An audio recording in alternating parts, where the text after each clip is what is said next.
Hello, fellow Auraxians. Today I want to dive into another common problem that new players have. We see it a lot on the subreddit. When someone kills me, I die in like 2 bullets, but when I shoot at them, it takes like an entire clip. And the first thing they always blame it on are the weapons. Sadly, guys, that's not the case. I'm going to give it to you blunt. You just suck. Don't worry, that's okay. Everyone starts there. It takes some practice to learn shooting in this game. Now throughout this video, I'm going to leave my sound on very gently, and I want you to, in the back of your head, make sure you're listening to my shooting pattern. Through most of my engagements, you will hear some stuttering in my firing, and that's what we call burst firing. I will employ this technique depending on the range of my engagement and how much my target is moving. There are 2 major things that you control in any engagement that determine how fast you can put that target down. That is headshots and your cone of fire, sometimes referred to as bloom. Headshots do anywhere from 200 to 250% more damage than body shots, depending on what type of armor your target is using. And holding your trigger down for more than half a second causes so much bloom that shots landed is no longer based on how well you're aiming, but sheer luck on where those rounds are headed. So let's take a look at bloom in action. The white lines represent your maximum cone of fire. Notice when you're hip firing, they start very wide, and they grow rapidly. I have a drastically larger chance to miss my target than hit it with this bloom. It took me 32 rounds to down a target that was 10 to 20 meters away while hip firing. Now let's take a look when I aim down sights. This time it only takes me 10 rounds to take a target down. That is because aiming down sights drastically reduces your maximum cone of fire. You can actually see it decrease as you switch into ADS, down to the point where you are almost laser accurate before you fire around looking down your sights. So controlling your maximum cone of fire like this already massively increases your killing potential. And remember, hitting the legs is even less damage than hitting the torso. And now let's look at the quickest way to do damage.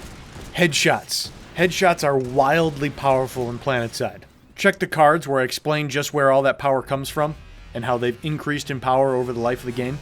But check this out here. 3 rounds and that target is down. That is less than a third of a second. Snap your fingers. You're dead. And this is the gap between new players and veteran players. Sure, new players unload a full clip in the general direction of the enemy, but that's not really relevant. How many of those rounds actually hit? How many of those rounds hit the head? That's going to determine if you get a kill shot. And then sitting in VR training is one thing, but when you go out there, your targets are moving and you need to be moving. You'll notice in my clips I'm always side to side, and sure, that increases the bloom a little bit, but that accuracy sacrifice is necessary in order to make sure I'm not an easy target. There's a lot of games out there right now that are really focused around getting the drop on people. If you get a few rounds in their general direction before they get you, you're pretty much guaranteed to win. Your muscle memory for shooting really doesn't transfer back and forth between these sorts of games. I have to retrain myself when I switch between a game like Planetside or a game like PUBG. I urge you not to get discouraged by the transition, just know that it exists and train yourself accordingly. Now, Planetside infantry has a low health pool, much like these games, but increases the time to kill by adding shields to the infantry, doubling their health pool. So you end up with a much longer time to kill. That means when you get shots on the enemy, there's a much higher chance that they're going to be able to turn around and return fire. This guy probably thought he had the drop on me, but he was landing body shots, and when I moved, he wasn't able to track me very well. Right off the bat, I was able to retaliate with 2 headshots, evening up the engagement even though he had many more rounds downrange than me. Sadly, from his end, he probably felt like he dumped an entire clip into me, but lost the engagement. But you can see from my perspective, the reality is he didn't get enough of those shots on target, and the ones that he did were body shots, so they didn't do a lot of damage. The one other tough thing to overcome from other games is all of the hit scan weapons. Overwatch has a bunch of hit scan weapons, CSGO has a lot of hit scan weapons. So what ends up happening is you get trained to keep your reticle on target. In Planetside, that's not always good, especially if it's a moving target. So the one thing you gotta relearn here when you're playing Planetside, where every weapon is a true projectile, a bullet traveling through time and space, is that if you are aiming on a moving target, you are aiming behind it.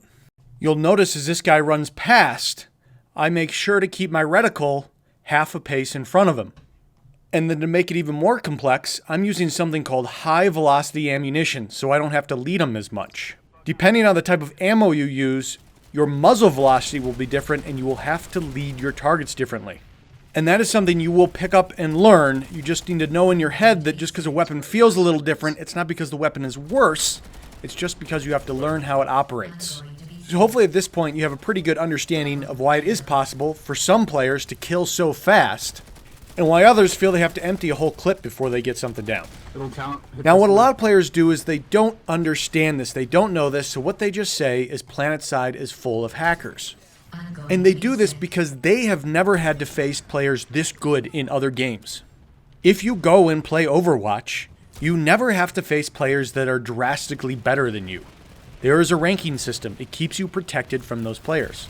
If you are playing Planetside, you may end up at a base fighting against someone that is the equivalent of an aimbot Calvin, or a Seagull, or some other killer pro player. And so many players have never had to deal with that scenario, facing that skilled of a person, that they just yell hacks. And sure, Planetside could turn itself into a 6 vs 6 game where it could balance all the fights and put you up against evenly skilled people, but then it wouldn't be Planetside.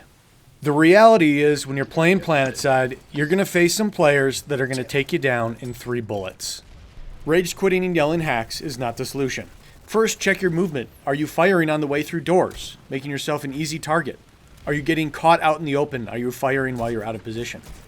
Second, now that you know how quickly someone can kill you, don't leave yourself exposed for so long. If you are standing still firing because no one's shot at you yet, chances are someone's going to draw a bead on you real soon and take you down fast. Just because you see someone that doesn't know you're there and has their back turned to you, doesn't mean it's a good idea to engage them. Maybe you're playing with an SMG at the moment, and that target's more than 20 meters away from you. Your SMG has a much higher damage drop-off than that person's LMG or their assault rifle. Even though you get the first shot off, they're going to be able to get more damage on you before you can get it on them. Positioning, learning the bases, knowing the weapons in the game, understanding the drop-offs, that really just comes with time. Sure, you can go out and try to do a bunch of research and watch a bunch of weapon reviews. But I would recommend just playing. Feel the weapons out, check out their stats, go to the VR training room every now and then. Don't get too concerned about that stuff. You will start picking it up. But the big thing you are really going to have to actively work at, if you really want to get good at this game, is your aim. That doesn't just come from playing the game. You could play for years and not improve your aim. The first thing you need is a big mouse pad, or play right on your desk.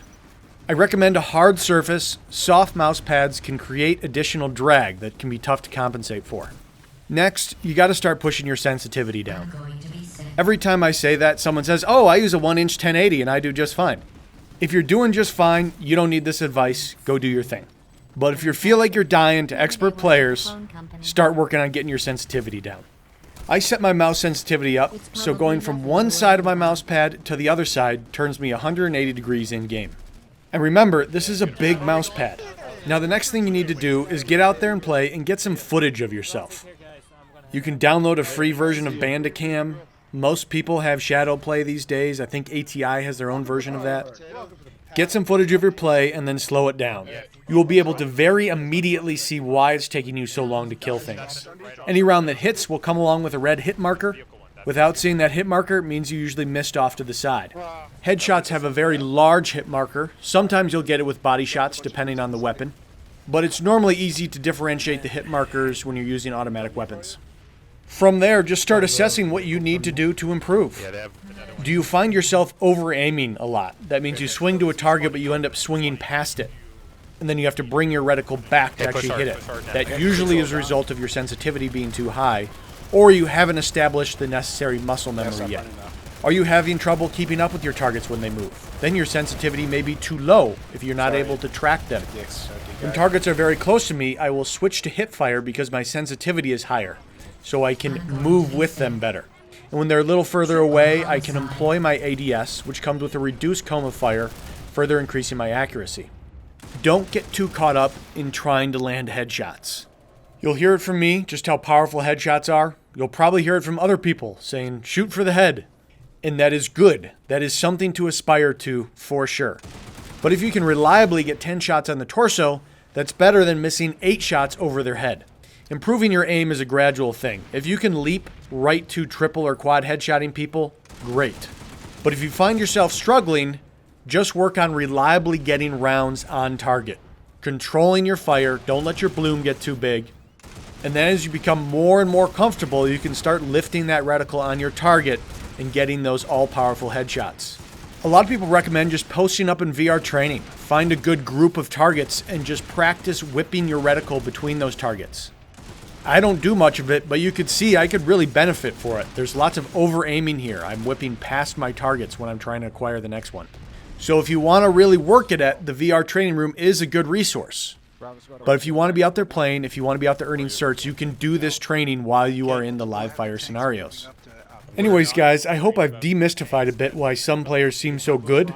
Do not let yourself get discouraged by them. You can learn to play against them.